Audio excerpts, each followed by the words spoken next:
But first, a couple of holy mackerel stories in today's news. The fault line between the traditional Republican Party and the conservative teabaggy movement turns out to be a series of fault lines all over the right wing.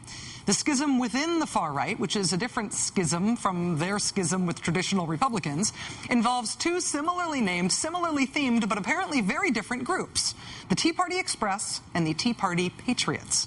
The Tea Party Express was founded by a Republican-affiliated political action committee, and they're partnered with the big corporate-funded Beltway group Americans for Prosperity.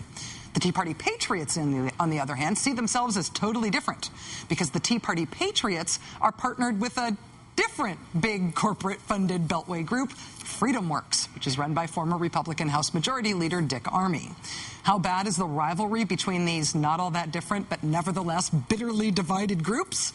Well, this week, the Tea Party Patriots filed a lawsuit against their own founder, seeking a temporary restraining order against her. What was her sin? She says she crossed over and started working with the dreaded Tea Party Express people, who are, of course, associated with a totally different corporate and Republican PR outfit than the Tea Party Patriots are. For that sin, a lawsuit by freedom-loving, government-hating patriots.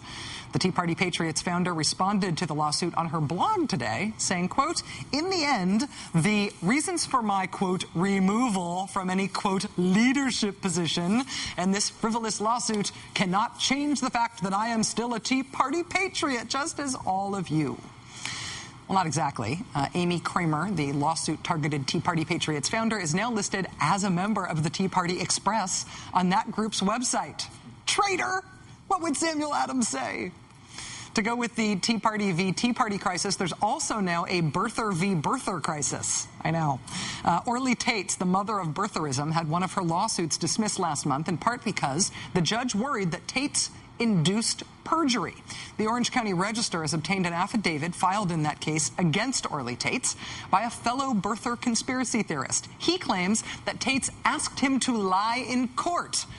And as the birthers enjoy suing and testifying against each other in court, Orly Tates is also now waging war on the conservative media outlet that has been friendlier to the birthers' claims than anyone other than Lou Dobbs.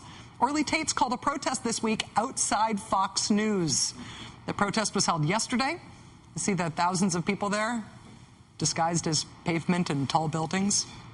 Of course, that embarrassing photographic evidence could be as fake as President Obama's birth certificate. I mean, for all we know, that picture could have been taken in Kenya. And finally, most Supreme Court rulings fly under the radar. The rulings that do get the chattering classes chattering tend to be decided along ideological lines.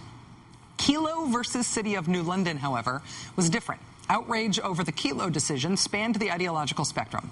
It was the case in which the Supreme Court ruled that the City of New London, Connecticut, could use the right of eminent domain to force people out of their homes in order to build what the city claimed was a much-needed multi-million-dollar development. It was to include housing, an industrial park, hotel conference space, all to complement and support a new research and development headquarters for the big pharmaceutical company, Pfizer. Well, the city won, the homeowners lost, the whole country freaked out about the potential abuse of eminent domain.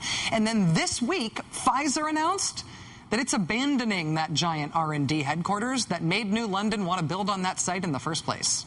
The homes that the city earned the right to seize by taking their case all the way to the Supreme Court were seized and moved. And where they used to sit is now a 90-acre site that is significantly undeveloped and likely, at least for the foreseeable future, to stay that way. Unless someone figures out how to make that site into a theme park for the concept of Pyrrhic victory.